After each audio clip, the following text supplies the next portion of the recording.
War. War never changes. While I've never been involved in any actual combat, I have been an active participant in one of the longest waged wars of my day and age. A war so significant and subversive that it's even found its way onto our children's playgrounds and online forums.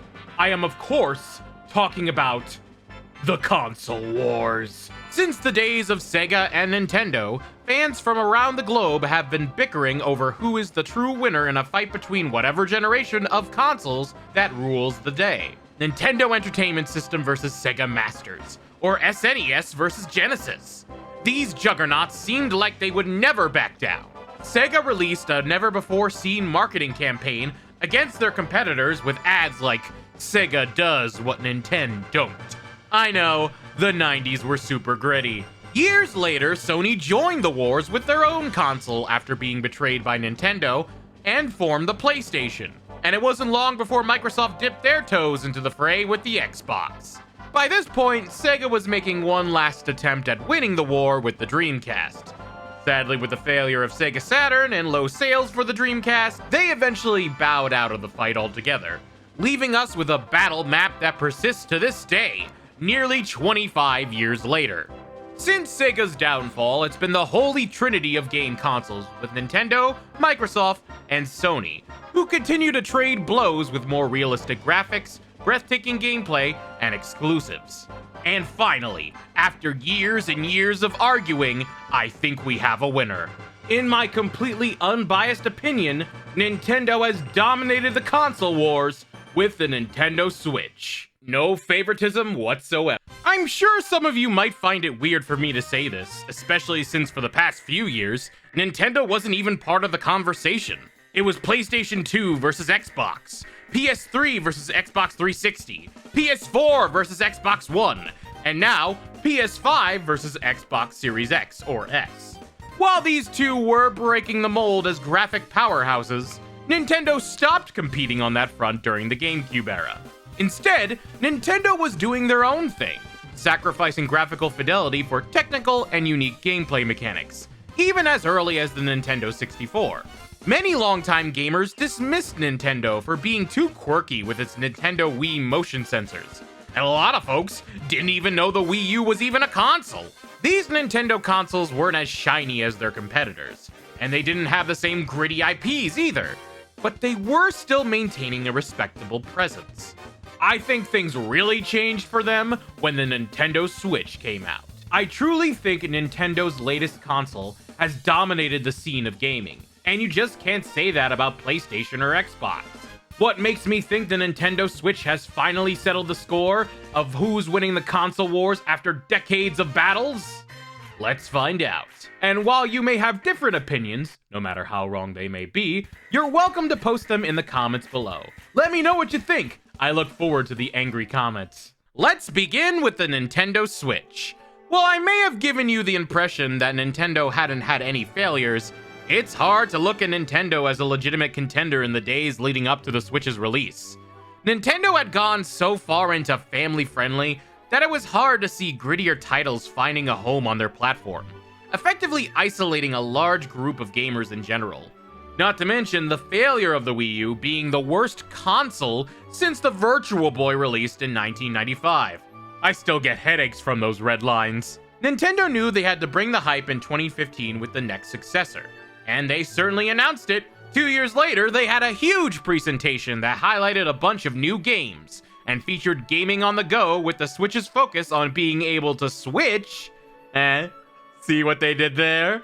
Between TVs and being a portable device. Like with many other Nintendo consoles, this had motion controls with Joy-Cons and the HD Rumble, providing a more realistic haptic response. And more importantly, the Nintendo Switch would be releasing March 3rd, 2017, with The Legend of Zelda Breath of the Wild, 1-2 Switch, and a few other launch titles. The response was insane, with stores running out of stock at Tickle Me Elmo levels of demand. I didn't even get to own a Switch until a little over a year after it launched. And when I got one, it came with a Switch screen, a dock to put your Switch in, 2 Joy-Cons with wrist straps, and some plastic holder to put your Joy-Cons in. There was a Pro controller, but you needed $60 for that. And to top it all off, guess what games it came with? That's right, nothing. I remember feeling pretty bummed when I first bought it because with previous generations, you get Wii Sports on the Wii, Nintendo Land with the Wii U. Heck, even the GameCube came with Luigi's Mansion or Super Smash Bros. Melee. But nope, gotta fork out another $60 to get a game on top of everything else. Thankfully, I had plenty of games to choose from. Super Mario Odyssey, Splatoon 2, ARMS, Xenoblade 2, and of course, Breath of the Wild. And over the years, there have been even more great games released. Mario Wonder, Splatoon 3, Tears of the Kingdom, Xenoblade Chronicles 3. I can keep going. Yeah, some years were lighter on titles than others, especially 2018 and even 2020, but the Switch's library has become one of the biggest since the NES. There are so many games to choose from.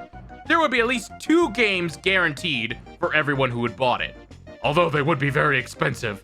Unfortunately, as with other Nintendo consoles, the graphics weren't bad, but they were a step back from other competing platforms.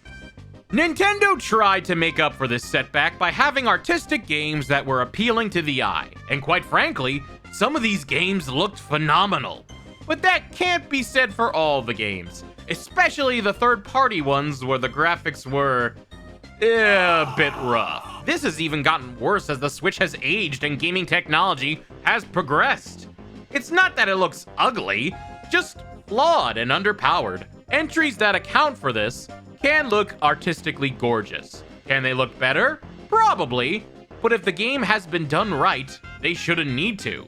Nintendo may not be bleeding edge in the graphics department, but they do know how to make up for it, and I'll get to why that's important later.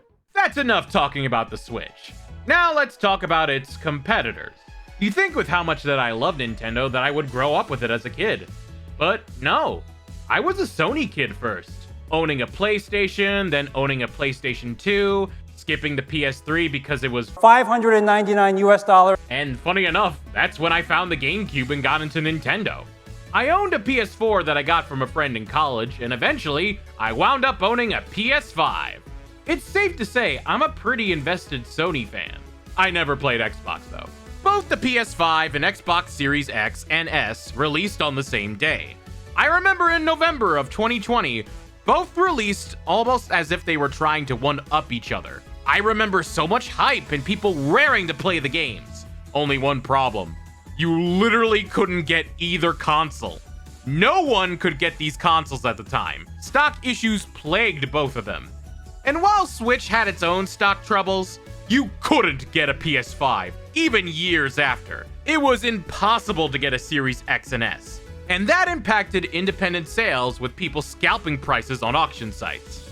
The PS5 launched with quite a few games. Sackboy: A Big Adventure, Demon's Souls, Spider-Man Miles Morales, and Astro's Playroom that actually came with the console. Gotta give PS5 credit for doing something that Nintendo didn't. Sorry, I'm not as marketable as Sega. Not a bad gaming lineup, as it gives you a lot to choose from, if you could get one, that is. I remember I didn't get my PS5 until some random chance in 2022. I tried getting it online and of course, it ran out of stock. I ended up going to a local game store. Funny enough, my first time going to Kill Screen Games, the store I mentioned in the cheap Switch games video.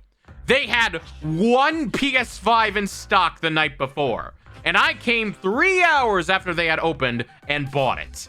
Even in 2022, I got pretty lucky. The PS5 is a giant beast. Super huge and tall, especially compared to the small Switch. It almost looks like the console is wearing a white trench coat, just one wide-brimmed hat away from starting its own detective drama. It also came with a controller, which took notes of its rumble feature from Nintendo, although it did have adaptive triggers, which I will admit feel really nice, and matches the console really well. Astro's Playroom played pretty well too. It demonstrated what the console could do, and had a neat artistic direction that showcased great detail. If there's one thing the PS5 has over the Switch, it's graphics, and it's not even close. These games look extremely detailed. Even just replaying PS4 games on PS5 is such an upgrade. Because of this, it would make sense that sales of the PS5 would overtake the Switch for sure. Oh, Yeah, for some reason, it doesn't seem like Sony is selling nearly as many of its consoles as the Switch. It's over 50 million units, which isn't bad, but it's nothing compared to Switch sale numbers, which is, oh my god! But why is that? Well, it's hard to think that the fact the PS5's low stocks didn't impact it in some way. Because of this, a lot of what I assume were planned PS5 exclusives had PS4 versions just so people could play them. Now that the PS5 is well stocked, people should be buying them, right? Well, also no, as in the end, the PS5 doesn't have many exclusives. Or games in general. Don't get me wrong, it's got some good games, both exclusives and multi-platforms, but a lot of the promised exclusives are able to be played on PC now. Yes, titles like God of War, Horizon Zero Dawn, and even recent titles like Helldivers are getting more love on PC with its fan base. And when they tried to make it mandatory to have a PlayStation account, it severely backfired. Not only that, it seems that games aren't selling as much. While Final Fantasy VII Rebirth did well, it didn't nearly sell as much in Japan. And I'm not gonna lie, there's only one game I've been playing this year on PS5 in 2024, and that's Persona 3 Reload, which isn't even a new game. Otherwise, it would end up like last year for me, where it would be sitting around collecting dust. But hey, no worries, it's not like there isn't games coming out soon. Oops! Yeah, there seems to be a bit of a lull for PS5 this year. And even if games were still coming out, which some are, a state of play just happened, the reasons to get a PS5 are getting slimmer and slimmer. This is mostly due to the fact that these high graphic games take a lot of time and money. So much time, in fact, that they can take nearly half a console's lifetime to develop. It's great when they finally come out, but what are you doing in the meantime? There doesn't seem to be any smaller launches to fill the gaps while waiting for the next big blockbuster either. I mean, we got Stellar Blade this year, which was fine, but didn't make nearly as much of a commercial impact as other games. And I'm excited for Astrobot, but that's not the typical PS5 game, and even then, that's one game in a state of play that was over a half hour. Compared to the tower of exclusives that came out for the Nintendo system, PS5 just doesn't compare, even this year. Now, with even exclusives being in danger of finding their way on other platforms, that ace in the hole is losing its impact. Overall though, despite its troubles, PS5 isn't that bad of a console. It has some advantages and some dang good games to play. It's a decent selling console, with decent games on it. And while I feel the Switch still beats it, it still has a fighting chance.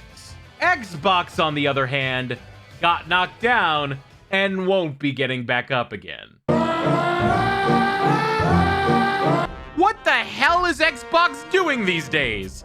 From the moment the Series X and S launched, they have been goofing around with finding their identities. That being, playing games on a game console. Switch, pretty good lineup that expanded exponentially over time. PS5, a dang good launch window that had a lot of variety. Xbox? Their launch of Halo Infinite got delayed. Yeah, Xbox launched with no exclusives whatsoever. Other than a Forza game, maybe? I don't know, nobody cared. Xbox had Game Pass going from the start, a subscription service where you can basically play any game as long as you pay an ever-increasing chunk of change. And while that is good to have, if you don't make good games of any kind, why is it worth it to get the console? I can get Game Pass on PC! I have never owned an Xbox in my entire life. And while that may make me unqualified in some viewers' eyes, hear me out a bit.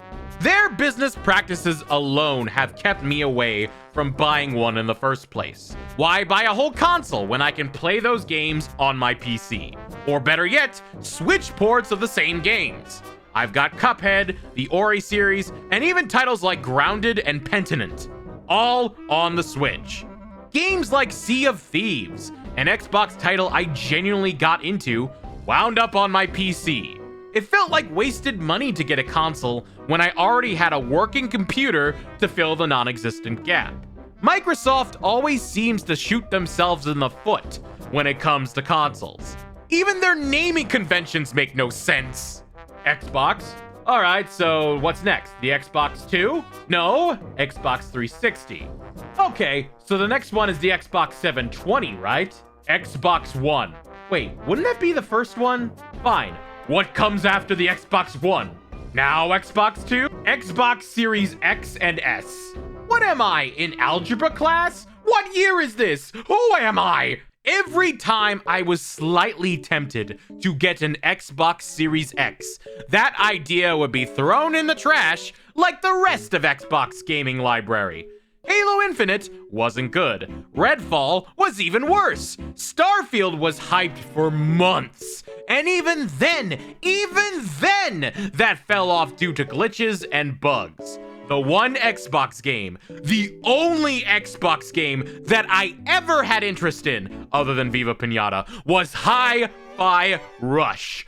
A genuine game I loved. Probably my favorite non-Nintendo game of 2023. And that's saying a lot. It was a music-filled masterpiece, an incredible gaming gem. The rhythm combat felt just right, and it genuinely made me want to try an Xbox. Surely good old Microsoft will take a success of this game, a Game Award-winning title made by a small team, to make something else in the future.